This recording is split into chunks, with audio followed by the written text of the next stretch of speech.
When Sam arrived in Juniper Bend, even the sun seemed tired, dust curling in every corner and wind gnawing at the last patches of grass. He parked his beat-up truck by a patch of cracked earth at the edge of town, each footstep stirring memories of places where things still grew.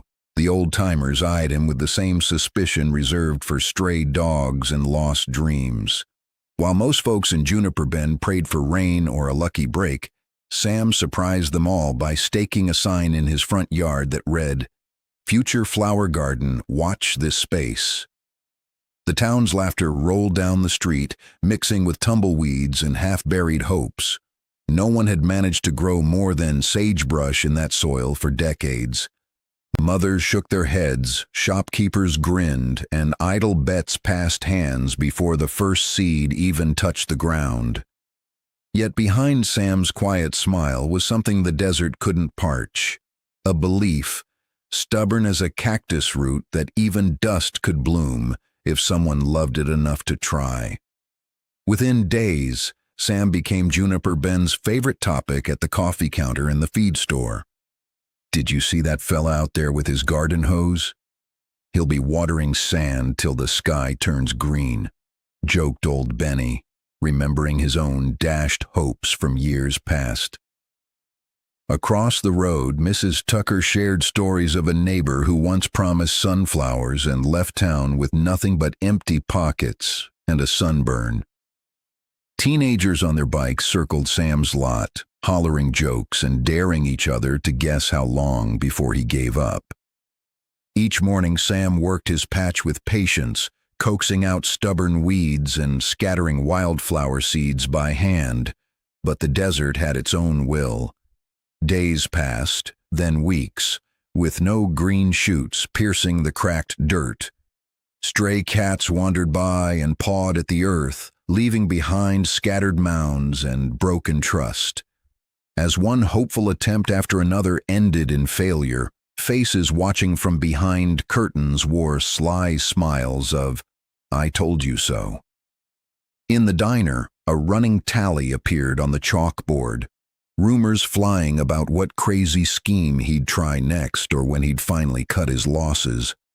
The air grew heavy with doubt, not just for Sam's project, but for anyone who dared dream in a place so beaten by sun and memory. And yet, though every sign pointed to surrender, Sam's garden sign stood just as tall, unbowed, asking with quiet courage what might happen if someone believed just a little bit longer. The summer came down hard, turning every morning into a test of will. By mid-July, the heat shimmered above the earth, warping the air, while gusts of wind lashed grit across Sam's cheeks as he knelt by stubborn rows that refused to rise. Dust storms rolled in without warning, blue skies swallowed by churning clouds that left fine silt even in his boots. More than once he found his seedbeds flattened or buried, painstaking work undone overnight, hope rattling as fiercely as tin on a barn roof. But Sam didn't fold. Instead, he studied the shapes of the clouds, the shade cast by rocks, and the trickle of condensation that gathered beneath a bucket left upside down at dawn. He swapped out flower types, first marigolds, then hardy poppies, then prickly desert wildflowers that locals said no one but coyotes loved. Each experiment taught him something new: which soil pockets crumbled fastest, when to water to keep moisture longer, how to shield fragile shoots with old window screens scavenged from the dump. He scoured library books late into the night for forgotten tricks, mulching with straw and compost, laying stones to retain coolness, sketching new garden plans with each failed row. Still, most days ended the same, staring at another patch of barren ground, arms aching, mouth dry with dust. And yet, as dusk fell and the wind died down, Sam placed each new hope in the earth, nursing the quiet sense that the desert too could change, if only it was given a chance. One sun-baked afternoon, as the wind rattled his empty watering can and nerves, Sam remembered a story his grandmother used to tell him back in her tiny kitchen, a tale of her childhood in another dry land, how people survived by listening to what the earth needed, not what they wished it would be. She'd whispered about planting in furrows carved just after a dust storm, then covering seeds with broken pottery shards to trap every drop of mist or passing cloud. Her voice echoed in his memory, stubborn and full of secrets. Flowers will bloom for those who learn the patience of droughts. Guided by desperation and that old wisdom, Sam set aside his new seed packets and began scavenging through antique stores and swap meets, trading for cracked terracotta pots and odd-shaped tiles. He dug long trenches just as the wind stilled after a storm, sowing old-world wildflower seeds he'd tracked down through a catalog that promised blooms even through famine. Carefully, he scattered a layer of broken pottery across each furrow, building a patchwork shield that tempered the sun's burn and held the earth's hidden moisture. Neighbors watched, sometimes from a distance, sometimes offering sidelong glances as if questioning his sanity. Still, he pressed on, hoping, if nothing else, that trying something ancient might yield what all his newfangled fixes could not. Days blended into weeks, each one marked by new doubts. Then, one morning as he watered before sunrise, Sam saw it, a hint of green unfurling in the shelter of a shard, fragile but alive, proof that even the harshest places might hold a secret soft spot. As the first leaf reached for the light, something shifted, not just in the dirt, but in Sam himself, and, unseen, in the hearts of those quietly watching from their own dusty windows. Just as green began to lace the garden's brown edges, a punishing drought descended without mercy. The sky turned to brass, clouds vanished, and the air felt tight and brittle, as if even hope might snap. Sam watched helplessly as new shoots which had promised so much shriveled and curled beneath the relentless sun. By late afternoon, color faded from the leaves, and the patchwork of rare wildflowers became only a memory in parched soil. Word spread through town faster than tumbleweeds. Neighbors chuckled about the flower fiasco at backyard barbecues, voices rising louder the more petals withered. Someone found a faded petunia and pinned it above the cafe chalkboard as a joke. Desert dreamers, welcome, water not included. Sam's mailbox filled with teasing notes and half-serious invitations to join the poker nights he'd always declined. Each evening, Sam sat on his porch in silence, replaying every mistake and battle, wondering if stubbornness was simply another form of foolishness. His hands, calloused from hard work, now trembled between defeat and memory. Should he pack up like all the others, or believe somehow that one last try might matter? Grief hung heavy in the dry wind, while across the cracked earth, even the optimistic sign he'd painted months ago seemed to droop a little. Yet Sam watched the horizon, haunted by the ache of almost unwilling, at least for one more day, to let the desert win. On a restless night near the end of August, thunder rolled low and unexpected. Winds shifted, clouds gathered, and for the first time in months, rain came, not as a gentle drizzle, but as a downpour that drummed on roofs and danced in gullies. Sam sat in darkness, barely daring to hope as the parched earth drank deeply, releasing scents of sage and childhood memories. By morning, puddles mirrored the pale dawn, and every furrow in his patchwork garden glistened with promise. Within days, the miracle unfolded.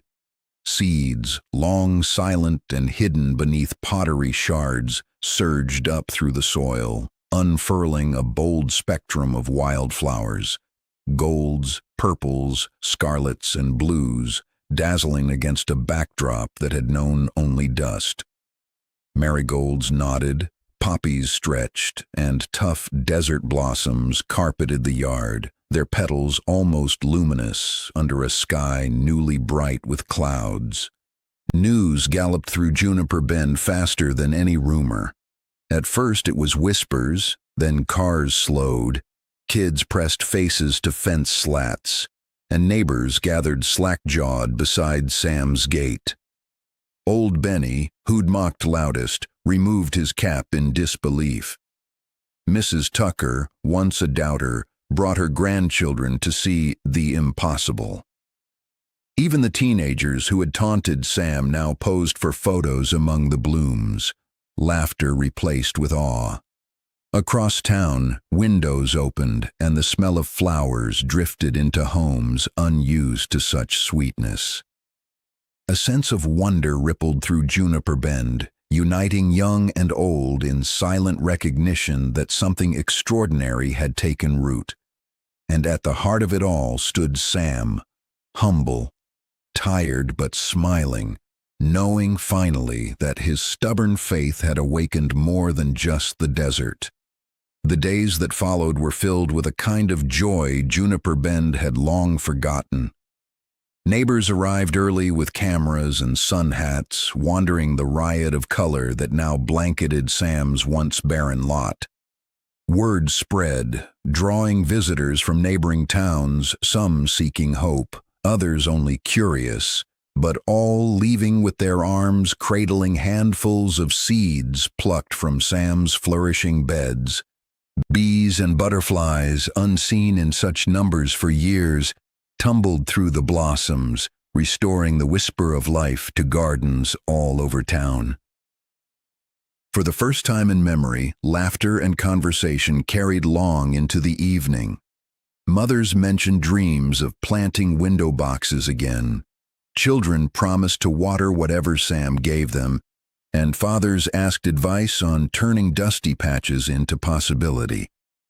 The folks who had once shaken their heads at Sam's plan now studied the flowers closely, asking about every detail, how he gathered seeds, what tricks he learned from his grandmother, how deep to dig the furrows. At the town hall, a small committee formed to plan a desert bloom festival, hoping to make Sam's miracle garden an annual source of pride and celebration. Even the old cafe chalkboard, once used for jokes at his expense, now bore a new message: miracles grow here. As the festival day approached and bunting was strung along fences, Juniper Bend's faces shimmered with new courage. The relentless ache of drought softened by the simple beauty one man's stubborn hope had awakened. And through the rush of excitement, Sam's story, born of patience and risk, spread like wildflower seeds, promising the entire community that transformation sometimes begins with a single improbable bloom. Soon, yards across Juniper Bend began to change. Where dust once settled, bursts of color sprang up behind picket fences and along sidewalks. Neighbors swapped seeds, shared cuttings, and found new reasons to linger in sunshine, their old doubts replaced with gentle pride. As the first annual Desert Bloom Festival drew to a close, Sam stood quietly by his garden sign, watching the joy blossom around him. In a soft voice, he thanked the crowd and left them with a final thought. Sometimes, miracles are just what happens when we believe one more time than we doubt. Even the hardest ground can surprise us if we're patient, persistent, and willing to try. With that hope planted, Juniper Bend was never quite the same, proof that even the driest towns and the oldest hearts still hold room for something beautiful to grow.